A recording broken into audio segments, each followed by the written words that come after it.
Hello,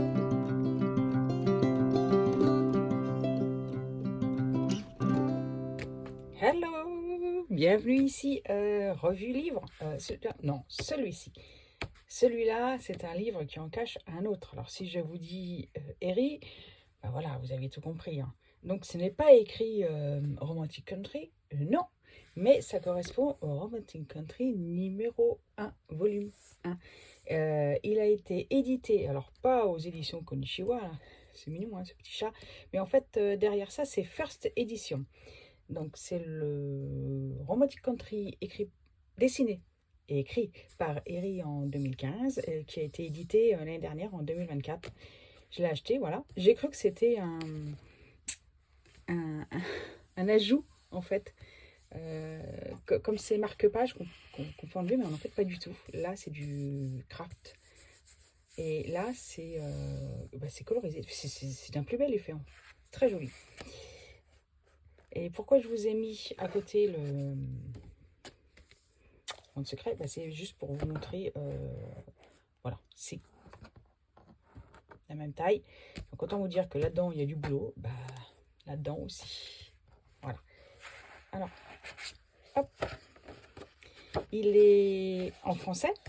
Moi, ce livre-là, il me fait de l'œil depuis longtemps, en tout cas les Romantic Country, mais c'était écrit en anglais ou en japonais. Et là, j'ai eu la surprise de trouver dans mon magasin de loisirs créatifs le livre et j'ai pu toucher le papier. Et je vous avais déjà dit que le papier était important pour moi, donc c'est du papier épais.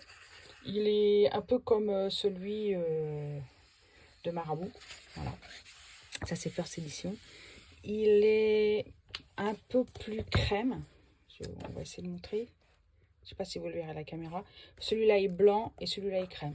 Moi, ça ne me dérange pas parce que j'aime les papiers crème, notamment les éditions Smith et Mus. Donc, mais sachez-le, c'est pas une histoire de lumière, il est crème. Et tout est en français, donc je trouve ça génial. Et puis on part, voilà, en voyage. Donc ce livre, eh bien, c'est exactement country. Donc d'abord aller dans la ville. Et puis on va partir à travers la carte du début du livre en voyage. Donc c'est chapitré. Voilà. Et la petite histoire est à la fin du livre. Voilà, chapitre 2, on est dans les châteaux. Et alors, si vous avez déjà visité des châteaux dans la Loire, vous retrouvez ça, hein. On a vraiment l'impression de se retrouver dans les châteaux français. Ah, c'est incroyable. Moi, ça me fait référence en tout cas à mes visites, aux galeries de tableaux qu'on peut aller voir. Là, c'est une galerie de chats et chiens, mais c'est exactement ça, hein. Un blason, une petite scène. Voilà. Voilà. C'est incroyable l'inspiration. Et puis, c'est quelque chose qui vient là-bas, de très loin, hein, du Japon. Mais c'est tellement inspiré de ce qu'on peut trouver dans notre campagne. Voilà. Un jardin à la française, avec les buis. Là, on est dans la campagne. C'est très mignon, hein. Il faut dire presque une scène du petit chaperon rouge qui va voir Mère Grand. En tout cas, c'est ce que ça m'inspire. Ça, faudra le travailler en hiver.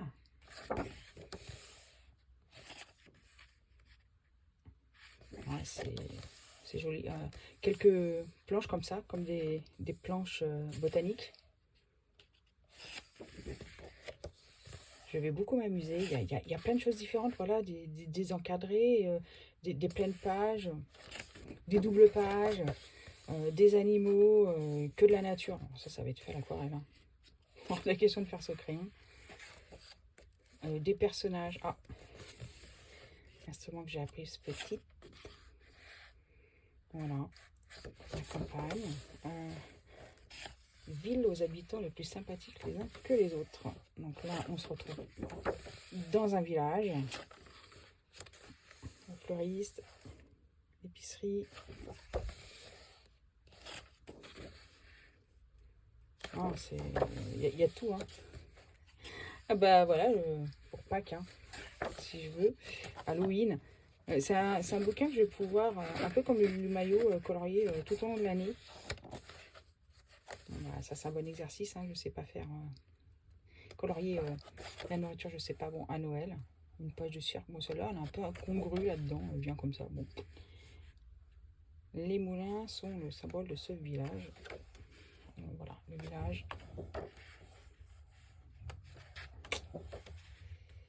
Encore un beau moulin. La lessive.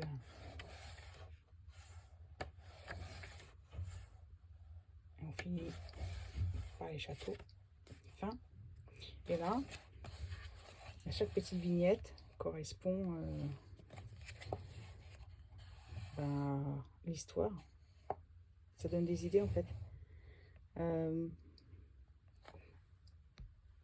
Voici le château du docteur Lorenzo qui a conçu la tour de l'horloge. Cette forteresse a été construite en expérimentant plusieurs styles architecturaux, d'où son intérieur très biscorné. Serene Alley, c'est la rue la plus animée du pays le week-end. Pendant le marché, les boutiques sont noires de monde. C'est très sympa. C'est un livre qui a été imprimé, je ne sais pas si je vous l'ai déjà dit, en Espagne. Bon, il est de bonne qualité. Donc, si vous aimez Eri et si vous aimez comme moi les choses écrites en français, si vous aimez ce style de choses, ça ressemble un peu aussi à du Johanna Basford. Enfin, voilà. Allez-y. Salut!